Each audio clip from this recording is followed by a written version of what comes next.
The Lord be with you. A reading from the Holy Gospel according to Matthew. Jesus said to his disciples, "Amen, I say to you, it will be hard to one who is rich to enter the kingdom of heaven. Again, I say to you, it is easier for a camel to pass through the eye of a needle than for one who is rich to enter the kingdom of heaven." When the disciples heard this, they were greatly astonished and said, "Who then can be saved?" Jesus looked at them and said, "For man it is impossible, but for God all things are possible." Then Peter said to him in reply, "We have given up everything and followed you. What will be there for us?" Jesus said to them, "Amen, amen, I say to you, you have followed me in the new age.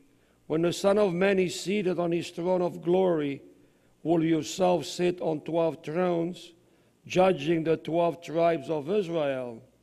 Then everyone who has given up houses, or brothers, or sisters, or father, or mother, or children, or lands, for the sake of my name, will receive 100 times more and will inherit eternal life.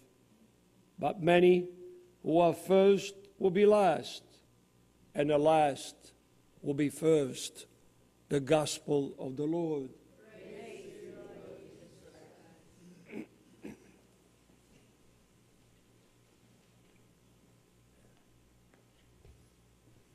Good morning.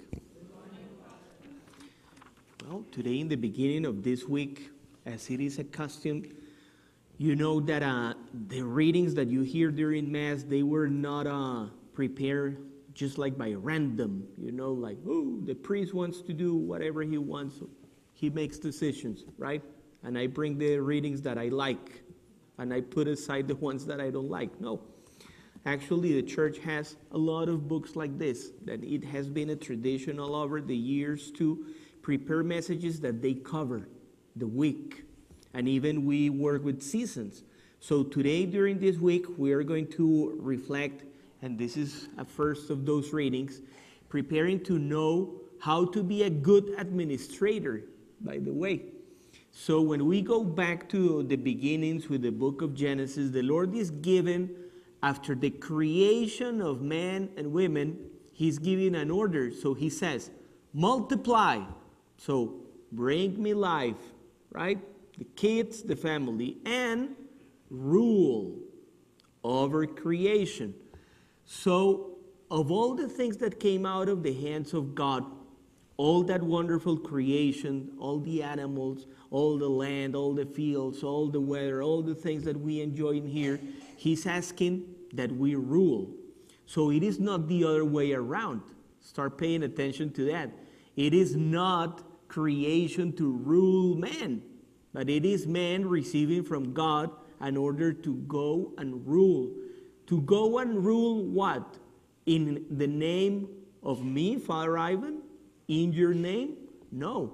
The Lord is telling, go rule. Who is giving the order? You or God? It's God giving that order. Of my creation, go rule. So he's sending in his name. So we are doing, first of all, an administration that it is not entitled to your name. It is an administration entitled to his name.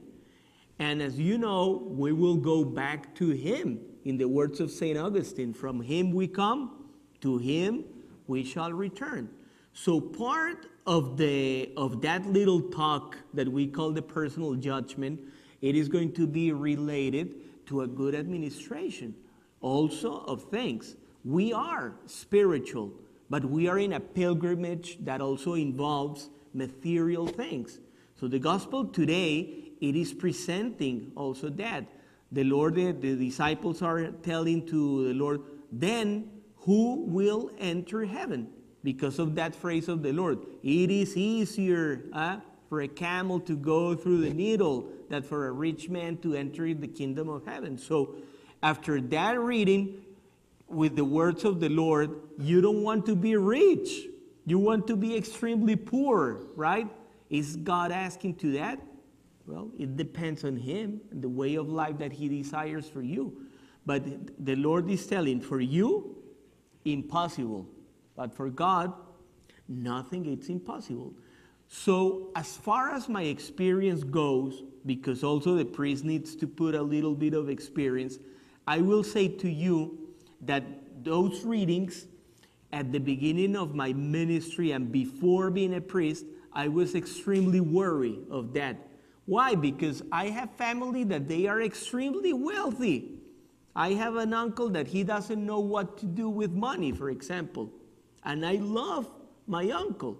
But when you read something like that, you see the fires of hell for him right away with reading that.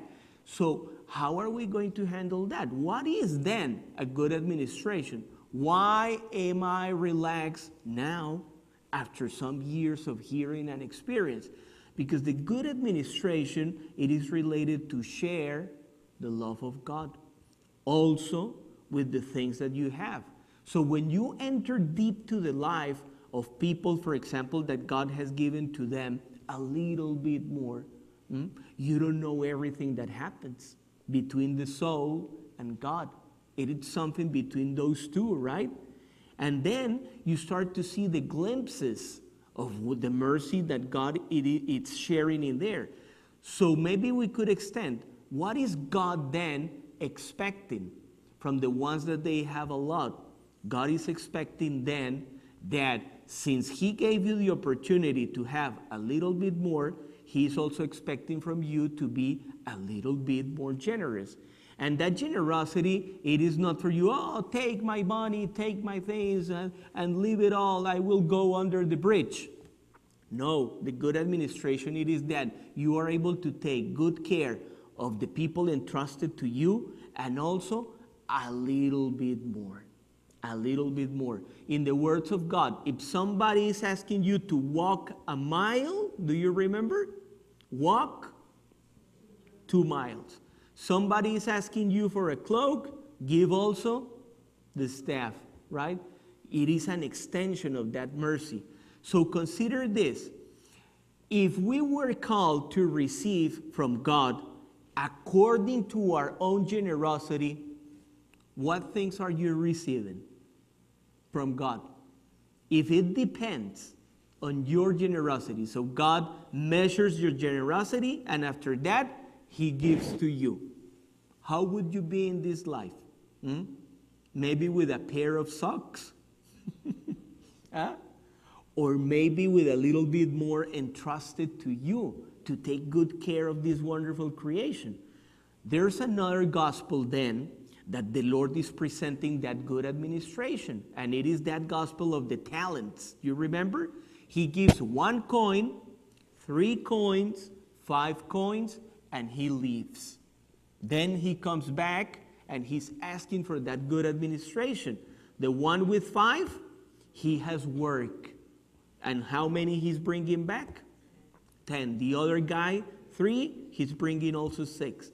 The one that only has 1, he buries because he's scared to work and share. You see, that is the bad administration. So the Lord takes away 1 coin from him, and he's giving to the one that it's not scared to go and work it out. So finally, and Father Ivan, I'm poor. What is that touching me? You need to catch the essence of that gospel. It is not referring to money. It is not referring to the things and the number of things that you have. You could be the one with 1 coin. You could be the one with 10 coins. It's not the number.